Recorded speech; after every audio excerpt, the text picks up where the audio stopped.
আসসালামু আলাইকুম, নতুন একটা ভিডিওতে আপনাকে স্বাগত। চলমান বিপিএল 2025 ফাইনাল ম্যাচে মুখোমুখি হবে Fortune Barishal versus Chittagong Kings এবং এই ম্যাচকে সামনে রেখে ফরচুন বরিশালের একাদশ কেমন হতে পারে এবং একই সাথে তারা কিছুটা মধুর সমস্যায় পড়েছে, কারণ তাদের দলে অলরেডি এখন 5 থেকে 6 জন একাদশে খেলার মতো বিদেশি প্লেয়ার হাতে রয়েছে এবং কোন 4 জন বিদেশি প্লেয়ারকে তারা খেলাবে এটা নিয়ে কিন্তু একটা মধুর সমস্যায় অলরেডি পড়ে গেছে। এবং ইতিমধ্যে আমরা বিগত ম্যাচগুলোতে দেখেছি নাজমুল হাসান শান্ত, যিনি হচ্ছেন বাংলাদেশ দলের ক্যাপ্টেন, তিনি একাদশে সুযোগ পাচ্ছেন না এবং একই সাথে ডেভিড মালানের মতো প্লেয়ার তিনিও কিন্তু প্রথম 3 ম্যাচে একাদশের সুযোগ পাননি। এরপরে তিনি কিছুটা বিরক্ত হয়েছিলেন এবং একই সাথে চলমান বিপিএল এর ফাইনালে মুখোমুখি হচ্ছে তারা এবং ফরচুন বরিশালের জন্য এটা তৃতীয় ফাইনাল। এর আগের ফাইনালে তারা জিতেছিল এবং প্রথমবার যখন ফরচুন বরিশাল ফাইনালে উঠেছিল সেই ম্যাচটি তারা কিন্তু জিততে পারেনি। সো ফরচুন বরিশালের সামনে এটা কিন্তু দ্বিতীয় শিরোপা জয়ের একটা লক্ষ্য নিয়ে তারা মাঠে নামবে। কিন্তু মাঠে নামার আগে তাদের যে মধুর সমস্যা সেটা নিয়ে যদি আমি একটু আলোচনা করি তাহলে আপনি দেখতে পাবেন যে তাদের দলে যে বিদেশি প্লেয়ারগুলো আছে এর মধ্যে আপনি যদি বলেন একাদশে খেলানোর মতো, তাহলে কায়েল মার্সের কথা বলবেন বা ডেভিড মালানের কথা বলবেন, মোহাম্মদ নবীর কথা বলবেন এবং লাস্ট ম্যাচের man of the match Mohammad Ali, তার কথাও হয়তো আপনি বলতে পারবেন। এবং একই সাথে শুধুমাত্র ফাইনাল ম্যাচ খেলার জন্য একজন বিদেশিকে উড়িয়ে নিয়ে এসেছেন, তিনি হচ্ছেন জিমি নিশাম। এবং একই সাথে তাদের দলে জেমস ফুলারের মতো বলার রয়েছে এবং ইমরান খান জুনিয়রের মতো বলারও কিন্তু তাদের দলে অলরেডি রয়েছে। এখন প্রশ্ন হচ্ছে এতগুলো বিদেশি অপশনস থাকার পরেও তারা কিন্তু মাত্র 4টি বিদেশিকে তারা একাদশে খেলাতে পারবে এবং কোন 4 জন বিদেশি প্লেয়ার আসলে মূলত ফাইনাল ম্যাচের একাদশে থাকতে পারে এটা নিয়ে যদি আমি বলি তাহলে ডেভিড মালান তিনি মোটামুটি একাদশে কনফার্ম তিনি থাকবেন এবং একই সাথে কায়েল মার্স তিনিও থাকবেন, কারণ আমরা সবাই জানি যে কায়েল মার্সের যে বলটা সেটা তিনি পাওয়ার প্লেতে খুব ভালো বল করে থাকেন এবং একই সাথে তার নতুন বলে যে একটা ভালো এক্সপেরিয়েন্স এবং তিনি খুব ভালো বল করে থাকেন সেটা মোটামুটি সবারই এটা জানা আছে এবং তিনি খুব ইম্প্যাক্টফুল যে একজন প্লেয়ার সেটা সম্পর্কে আমাদের অনেক বেশি ধারণা আছে। So David Malan, Kyle Mayers তারা কিন্তু খেলবেন। একই সাথে পরের যে দুইটা অপশন এর মধ্যে মোহাম্মদ নবী, একই সাথে জেমস ফুলার এবং সেই সাথে মোহাম্মদ আলী, ইমরান খান জুনিয়র, এই যে প্লেয়ারগুলো আছে এদের মধ্যে থেকে যে কোনো দুইজনকে একাদশে খেলাতে হবে। এখন মোহাম্মদ নবী হচ্ছেন তিনি অনেক বেশি এক্সপিরিয়েন্স সম্পন্ন একজন বলার এবং একই সাথে তিনি অফ স্পিনটা খুবই ভালো করে থাকেন এবং বড় ম্যাচের জন্য বড় প্লেয়ারের কিন্তু কোনো বিকল্প নেই এবং মোহাম্মদ নবী তিনি যেহেতু অনেক দিন হলো ক্রিকেট খেলে আসতেছেন এবং একই সাথে তার কনফিডেন্স লেভেলটাও কিন্তু অনেক বেশি। সো মোহাম্মদ নবীকে হয়তো তারা প্রেফার করতে পারবেন বা করলেও করবেন, এমনটা কিন্তু আমরা শুনতে পেরেছি। এখন প্রশ্ন হচ্ছে মোহাম্মদ আলী গত ম্যাচে তিনি ম্যান অফ দ্য ম্যাচ হয়েছে, তিনি 5টা উইকেট নিয়েছে। সো তাকে ড্রপ করে জিমি নিশামকে একাদশে নেওয়াটা সেটা কতটুকু ভালো হবে সেটা নিয়ে কিন্তু একটা প্রশ্ন থেকে যাচ্ছে। এবং একই সাথে জেমস ফুলার যিনি হচ্ছেন গত বিপিএল এ ফরচুন বরিশাল যখন চ্যাম্পিয়ন হয় সেই দলের অন্যতম গুরুত্বপূর্ণ সদস্য ছিল এবং তিনি কোয়ালিফায়ার থেকে শুরু করে ফাইনাল পর্যন্ত দুর্দান্ত বল করে গেছেন। সো এখন দেখার বিষয় যে কোন 4 জনকে মাঠে নামায়। সো আমি শুরুর দিকে যেটা বললাম যে 2 জন তো কনফার্ম হয়ে আছে, এর মধ্যে ডেভিড মালান থেকে শুরু করে কায়েল মার্স, এই 2 জন মোটামুটি কনফার্ম। এখন মোহাম্মদ নবী তিনিও হয়তো খেলতে পারবেন, তবে প্রশ্নটা থেকে যাচ্ছে এখানে যদি মোহাম্মদ আলীকে ড্রপ করানো হয় তাহলে হয়তো জিমি নিশাম খেলবে এবং জিমি নিশামকে খেলালে 2টা অপশন সেখানে পাবে। সেটা হচ্ছে তিনি নিচে দিকে ভালো ব্যাটে করতে পারেন, একই সাথে তিনি মিডল ওভারে বল করতে পারেন। সেই ক্ষেত্রে কায়েল মার্সের উপরে কিন্তু চাপটা একটু বেড়ে যাবে এবং একই সাথে দেশি যে পেস বোলার আছে এর মধ্যে ইবাদত হোসাইন, তার উপর কিন্তু চাপ অনেকটাই বেশি পড়বে।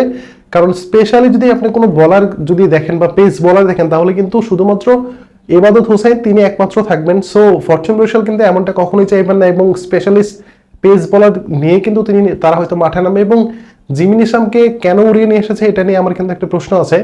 সো এখানে মোহাম্মদ আলী এবং জিমি নিশামের মধ্যে যে কোনো একজন খেলবে, তবে আমার যেটা প্রেফার এবং আমি যেটা মনে করি ফরচুন বরিশাল যদি মোহাম্মদ আলীকেই কন্টিনিউ করায় তাহলে কিন্তু সেটা তাদের দলের জন্য ভালো হবে, কারণ তিনি অলরেডি একটা ম্যাচ খেলে ফেলেছেন এবং জিমি নিশাম তিনি নতুন এসেছেন, তিনি যদিও দলের সাথে 2-3টা সেশন তিনি প্র্যাকটিস করতে পেরেছেন এবং তার যে সামর্থ্য সেটা নিয়েও কিন্তু কোনো প্রশ্ন নেই এবং তিনি বড় ম্যাচের প্লেয়ার। সো তাকে যদি খেলানো হয় তাহলে ফরচুন বরিশালের যে পেস বোলিং লাইন অ্যাটাক সেটা কিন্তু অনেকটা উইক হয়ে পড়বে, কারণ আপনি যদি দেখেন যে তাদের দলে শুধুমাত্র ইবাদত হোসাইন তিনি একমাত্র একজন স্পেশালিস্ট পেসার হবে। এছাড়া বাকি যে 2 জন থাকবে এর মধ্যে কায়েল মার্স তিনি মূলত ব্যাটিং অলরাউন্ডার এবং জিমি নিশাম তিনিও বোলিং অলরাউন্ডার, তিনি কিন্তু মেইন পেসার না। সো এটা নিয়ে কিন্তু ফরচুন বরিশালকে একটু হলেও সমস্যার মধ্যে ফেলবে যে জিমি নিশামকে অতগুলো টাকা দিয়ে উড়িয়ে নিয়ে এসে তাকে তো আর বেঞ্চে বসায় রাখবে না। ওদিকে অপরদিকে মোহাম্মদ আলী তিনিও ভালো পারফর্ম করেছে। সো এটা নিয়ে কিন্তু একটু হলেও তাদের একটা দুশ্চিন্তার জায়গা তৈরি হয়েছে এবং জিমি নিশামকে কেন নিয়ে এসেছে সেটা নিয়ে কিন্তু আমার এই মুহূর্তে কোনো ব্যাখ্যা নেই। এবং অপরদিকে আপনি যদি দেখেন যে স্পিন ডিপার্টমেন্টের কথা ভাবেন তাহলে সেখানে আপনি রিশাদ হোসেন তিনি হচ্ছেন মেইন স্ট্রাইক বোলার এবং একই সাথে তানভীর ইসলাম তিনিও স্ট্রাইক বোলারদের মধ্যে একজন, এবং তানভীর ইসলাম তিনি শুরুর দিকে নতুন বলে ভালো বল করতে পারেন। সো স্পিন ডিপার্টমেন্ট নিয়ে হয়তো ফরচুন বরিশালকে খুব একটা টেনশন করতে হবে না, এবং এই দুজন ইয়াংস্টারের সাথে কিন্তু অভিজ্ঞ যে স্পিনার মোহাম্মদ নবী তিনি কিন্তু থাকবেন। সো স্পিন ডিপার্টমেন্ট নিয়ে তাদের অত বেশি ভাবতে হবে না বা তাদের অত বেশি সমস্যার হওয়ার কথা না, কিন্তু তাদের যে পেস ডিপার্টমেন্ট এবং তাদের যে বিদেশি কোন চারজনকে খেলাবে এটা নিয়ে কিন্তু সবচেয়ে বড় একটা প্রবলেম। একই সাথে আপনি যদি ব্যাটিং এর কথা চিন্তা করে দেখেন তাহলে তাহিদ হৃদয় তিনি পুরো টুর্নামেন্ট ধরে ফ্লপ ছিলেন, কিন্তু তিনি কোয়ালিফায়ার ম্যাচে এসে তিনি কিন্তু ফর্মে ফিরেছেন এবং ফাইনাল ম্যাচে তিনি কতটুকু ভালো করবেন সেটা আসলে মাঠেই দেখা যাবে। এবং একই সাথে তামিম ইকবাল খান তিনি খুব একটা ভালো ব্যাটে বলে তা হচ্ছে না, তিনি লাস্ট কয়টা ম্যাচে খুবই বাজে ব্যাটিং করেছে। একই সাথে আপনি যদি ডেভিড মালানের কথা বলেন তাহলে ডেভিড মালান তিনি কিন্তু দুর্দান্ত ব্যাট করে যাচ্ছেন, মাহমুদুল্লাহ রিয়াদ, মুশফিকুর রহিম তারাও কিন্তু ভালো বল করে যাচ্ছেন, এবং মাহমুদুল্লাহ এবং মুশফিকুর রহিম গত টুর্নামেন্টে ফরচুন বরিশাল যে চ্যাম্পিয়ন হয়েছিল সেই চ্যাম্পিয়ন দলের সদস্য। সো তাদের যে ফাইনাল জেতার একটা এক্সপিরিয়েন্স সেটি কিন্তু অলরেডি আছে। তবে ভাগ্য বলে তো একটা কথা আছে, সেখানে আপনি যদি দেখেন তাহলে তাহিদ হৃদয় এখন পর্যন্ত যে কয়টা ফাইনাল খেলেছে, তিনটা ফাইনালে কিন্তু তার দল হেরেছে, এবং একই সাথে নাজমুল হোসেন শান্ত তিনিও যেহেতু দলের সাথে আছেন, যদি একাদশে তিনি সুযোগ পাবেন না, তিনি এখন পর্যন্ত 2টা ফাইনাল খেলেছে, একটা ফাইনালও তিনি কিন্তু জিততে পারেনি। সো অপরদিকে আপনি যদি তামিম ইকবালের কথা বলেন তাহলে তামিম ইকবাল এখন পর্যন্ত যতগুলো ফাইনাল খেলেছে সবগুলো ম্যাচে কিন্তু তিনি জয়লাভ করতে পেরেছেন এবং সবগুলো শিরোপা কিন্তু তিনি জিতেছেন। সো এই যে ভাগ্যের একটা খেলা সেটা আসলে কতটুকু কার পক্ষে কথা বলে সেটা কিন্তু আসলে সময় বলে দিবে।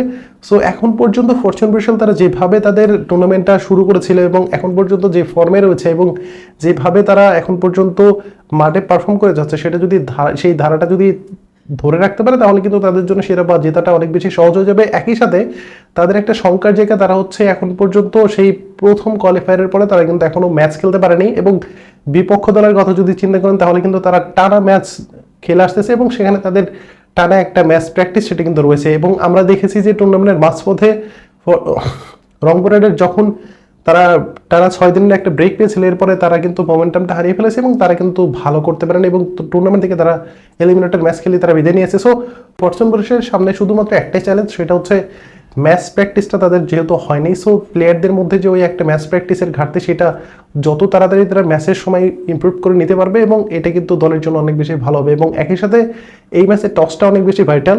সো টস যারা জিতবে তারা হয়তো ফিল্ডিং করার চেষ্টা করবে। সো এই হচ্ছে ফরচুন বরিশাল নিয়ে আমার ছোট একটা বিশ্লেষণ। আশা করি আপনাদের মতামত আমি পাবো কমেন্ট বক্সে। ধন্যবাদ সবাইকে, আসসালামু আলাইকুম।